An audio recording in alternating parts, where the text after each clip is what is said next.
My name is Ben Dymond from the University of Minnesota Duluth, and my colleagues in this project are Dr. Mary Christiansen and graduate student Nicholas Johnson. For those of you who haven't met me before, Duluth is very far north in the country, about 2 or 3 hours north of the Twin Cities in Minnesota. I'm going to be talking today about the flexural performance of reinforced concrete beams that were fabricated with ground glass and fly ash. And fair warning up front, I'm the structural engineer and Dr. Christiansen is the materials engineer, so I'll do my best to represent both of us. An overview of the talk today, I'll start with the motivation and background for this project, talk a little bit about the methods, the results, follow that with conclusions, and then a few notes about future research and where we hope to go. So the motivation and background, probably preaching to the choir here, but we all enjoy or have been a part of producing concrete and cement. Concrete is composed of cement, fine aggregate, coarse aggregate, and water. But of course, the production of concrete is increasing almost exponentially these days. The chart here on the right shows it from 1946 to 2006, so it's really about 14 years outdated, but it's an exponential increase. Buildings and bridges and structures around the world are being made with concrete. And so part of the background there is one of the biggest issues with that is carbon dioxide emissions that occur during cement manufacturing. And I know this varies, but depending on what you read or who you hear from, approximately 10% of global carbon dioxide emissions come from producing cement. And part of that is from coal power plant electricity. Part of that is from fuel burned in the kiln and the preheating tower. So one of the goals of this project, or one of the motivations, is to attempt to reduce CO2 emissions by replacing a portion of the cement and concrete. And our goal was investigating these supplementary cementitious materials, or SCMs.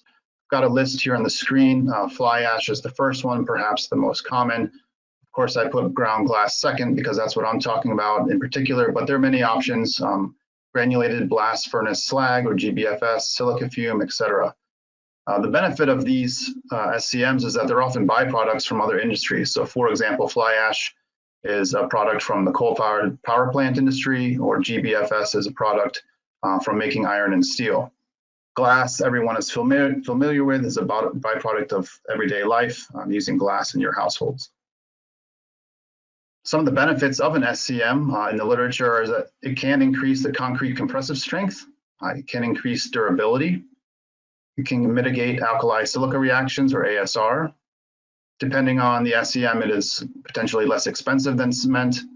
And obviously, we've just discussed one of the motivating factors here is reducing CO2 emissions.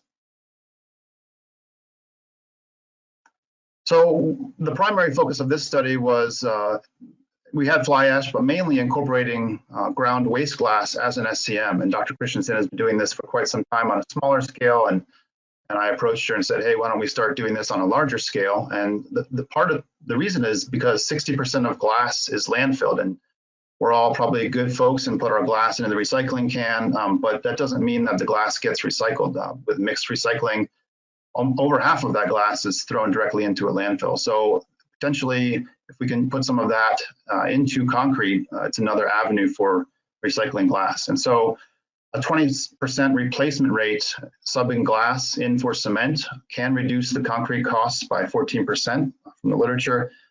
The other plot here on the right, bottom right, shows that the price of cement in the United States is continually increasing. This chart goes from 2007 to 2018, which is probably a no-brainer for most of us. Cement's expensive. Perhaps we can use waste glass as a substitute. So why glass? And this is where Dr. Christiansen excels, and I switched to structures because I'm not a chemist. But we use cement, and it has an early reaction. The hydration of cement occurs when we add it together with water, and out comes calcium silicate hydrate, which is the underlined CSH there. And that's the real benefit of concrete, that adds strength. And there's some residual calcium hydroxide, that's CH. And the benefit of adding glass is it's a Pozzolanic reaction. The main reaction occurs later. So for glass, the literature states mostly at 90 days, we're adding a second reaction where we've got the calcium hydroxide already in there. Our glass has silica, which bonds with that, and water, and produces extra CSH 90 days later. And so that's a secondary kind of strength addition, which is a benefit of glass. You know, you're adding strength over time. It can also be a detractor that if you're making concrete with a lot of crushed glass or a pozzolanic material, you might have to wait longer to gain full strength. So what are we interested in terms of glass types or properties for the glass? We looked at two different types of glass, often referred to as a soda lime glass or an electrical grade glass. On the left, the soda lime glass makes up about 90% of glass that's produced. It's very widely available. It's what you'd commonly see in a container. Behind that word container, my W is kind of a letter of the alphabet designation. So we called that one a W glass. It stems from earlier work in this area. Or a soda lime glass that was a plate glass, so something you might see in a window or other plate material. And we dubbed that one U/V or UV glass. And again, they're just kind of letters of the alphabet. We also investigated the E glass, but specifically fiberglass, and the letter of the alphabet with that one is a Q. And our property of interest was really grinding the glass to be small enough kind of for substituting in with cement. And so the glass particle size of interest was keeping 90% of our particles less than 45 microns in size. And so with that kind of background and motivation, here's the methods. We had three primary objectives, and they're pretty straightforward. Let's investigate the flexural performance. So the first one was beams that are fabricated with glass versus beams made with fly ash versus beams made with 100% cement. And so that's the control in this scenario. The second objective was, again, flexural performance, but combining some things. So investigating that beams made with ternary blends or 2 SCMs, so combining fly ash and glass into one mix versus a binary blend. So just comparing fly ash versus glass, or again, comparing both of those to the control. And the third objective was the displacement performance. How do these beams perform? What's the modulus of elasticity of this type of SCM concrete, including crushed glass?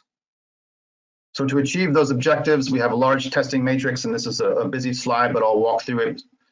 We tested 30 different beams, and we had basic ingredients: water, cement, a coarse aggregate 3/4 of an inch, and a fine aggregate almost 0.187 inches. And in the matrix, I've got three different types of glasses that we already touched on. There's the soda lime container glass, which is the W in the first column there. There's an E glass, which we dubbed Q, and the plate glass, which we had UV. We also investigated two different fly ashes. However, both of them were a class F fly ash, and so kind of varying the different ingredients. And so across the testing matrix here, you can see that we substituted a 20% replacement rate for cement and plugged in either the 20 W designator, so 20% soda lime container glass, or down the matrix, 20% of the E glass, 20% of the plate glass, etc., fly ashes, etc.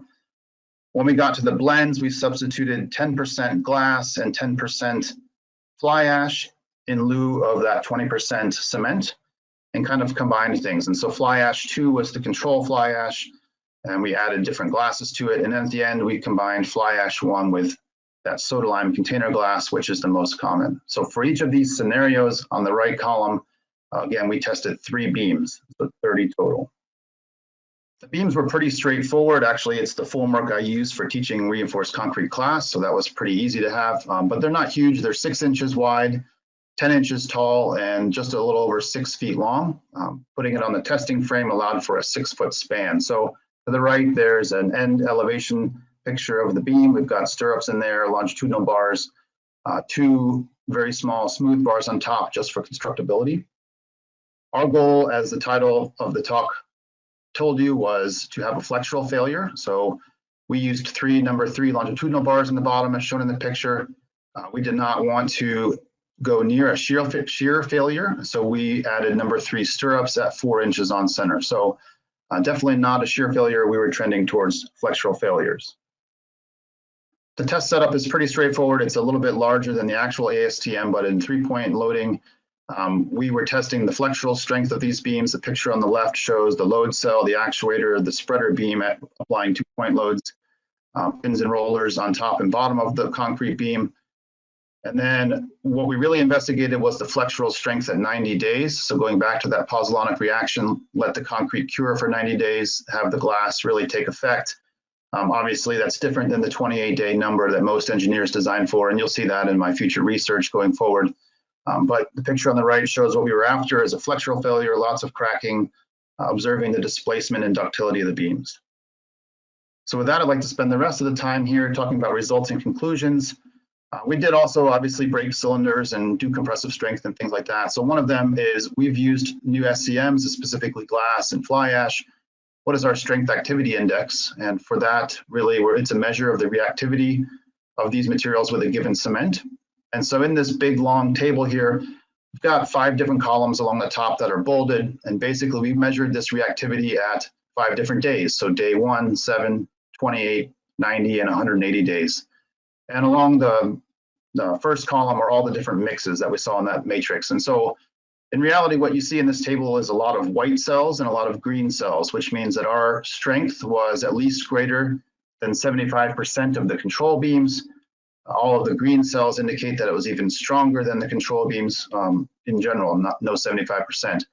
There's a couple of mixes at day 1 that were less than 75% of the control beam for that 20W mix, and then a combination of fly ash and W glass. But in general, the strength activity index was fine over the time period of this project. The second thing we did then is measure the compressive strength, a 3-cylinder average. Shown here in the plot on the y-axis is the compressive strength in PSI. So we're going from starting values of around 4,000 all the way up to 10,000 or so PSI. Along the x-axis is the number of days after casting. So taking the measurements early, 1 day, 7 days, the normal 28 days, the 90 days for glass, and then the 180 days at the end. The black dashed lines again indicate the 75% of the control cylinder strength. So we're trying to keep all of our SCM mixtures above that. And mainly what you'll see here is our glass beams and mixtures of glass and fly ash performed well. The black bars are the control, so the Portland cement, 100% Portland cement, and all of the other bars are generally at that level or approaching it or exceeding it. So that was a good indicator. Of course, this is a plot. We also looked a little bit at statistics with this and did a t-test to see if any of our mixtures had significantly higher or really different compressive strengths compared to the control. And you can look at this 2 ways. It'd be great if all of our mixtures were significantly stronger. Something is happening in there chemically, and that's a good thing. Or you can look at it the way I do, which is as long as our mixes are the same as 100% Portland cement concrete, that's a good thing. That means we can sub in this glass and use it and have the same performance. Obviously, some of that includes the 90-day cure time. And so in general, none of the mixes were significantly different at 1 day, a few of them at 7 days, and only 1 mix each at 28 and 90 days. So in general, our concrete performed the same as conventional concrete with a 20% glass replacement for cement. So those were kind of byproducts. The main goal of this topic was to look at the flexural strength. So we have an applied peak moment from that testing. If you calculate it on paper using ACI methods, we're trying to achieve about 21.1 kip feet of strength. The table on the right is very big, but really what it is the 3 different beams for each mix. The box in green shows the average peak applied moment.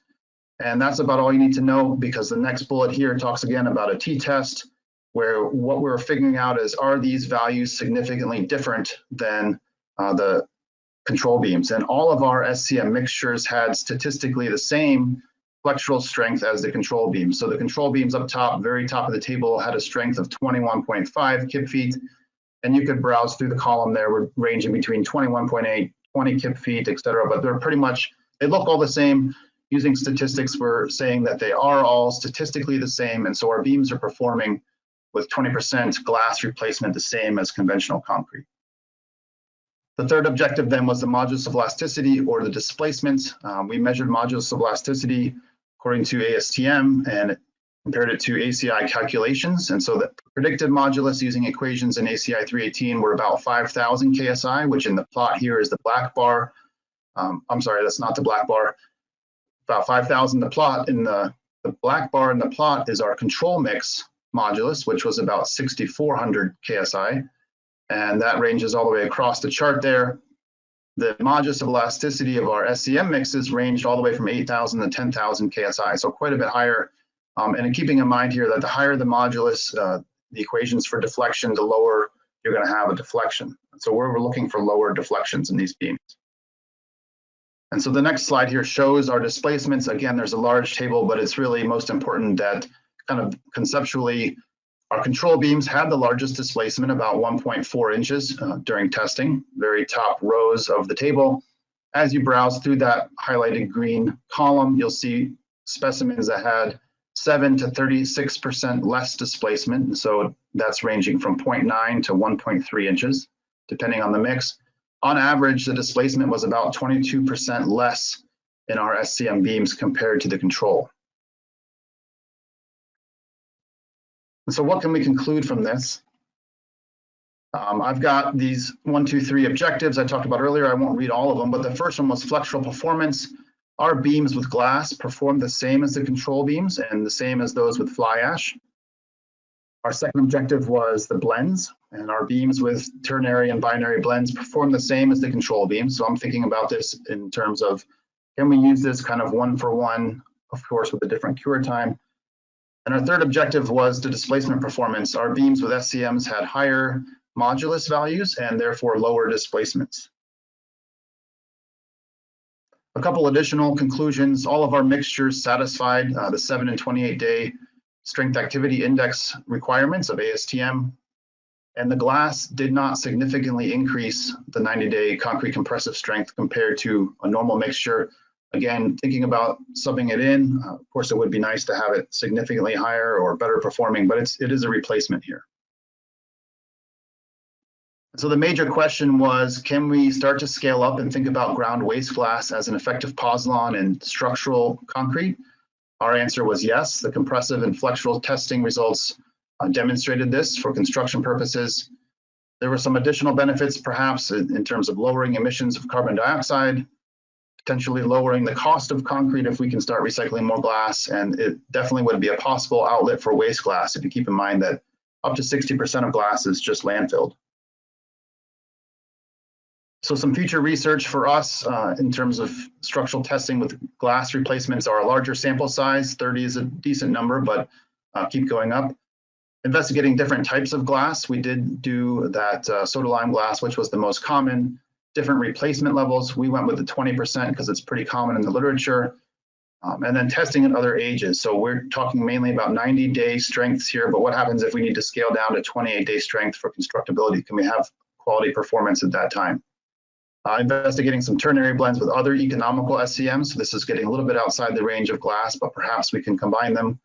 And then the last one is a better understanding of the modulus of elasticity and displacement of these beams made with SCMs. And so with that, I'm happy to answer any questions. If you'd like to contact me or Dr. Christiansen via email, you can shoot one to me here on the screen. Thank you, Ben, for that very good presentation. We have some time for some questions. Just as a reminder to each of the attendees, there's a questions box at the bottom of the GoToMeeting. If you'll enter your questions there. Ben, I'll try to interpret some of these questions for you. First question, can you tell us what you mean by the ACI calculated moment and the modulus of elasticity? Sure. The ACI calculated moment is, perhaps ACI is bad words, it's just analytical. So if you're doing the tension force times the moment arm, the way you do it in the second month of a concrete class, it was basically the student running a number, calculated. That would be flexural strength. The modulus of elasticity was coming from ACI using the 33 weight of concrete to the 1.5 square root of F prime C type equation. And, if we don't know the strength, what are we predicting it is in our calculations? So if deflection is the critical piece, what are we using to predict that? Another question we have is, what can you tell us about the specific cement that you used in this? That's a good question. And what I can tell you is less than you want to know, because again, I'm the structural engineer. I'll try to go back, but I'm not sure how to do that. Let's see here. I really don't know a great answer for that. I'm happy to dig through and send an email to the person who asked that question. I think it's just a conventional high early strength cement that we can buy locally in Duluth, at Home Depot or something like that. Nothing fancy. Sure. So if we, Sorry, type 1 Portland cement there in the picture. just as a reminder, if anyone has any questions beyond what we can get to today, please feel free to shoot Ben an email.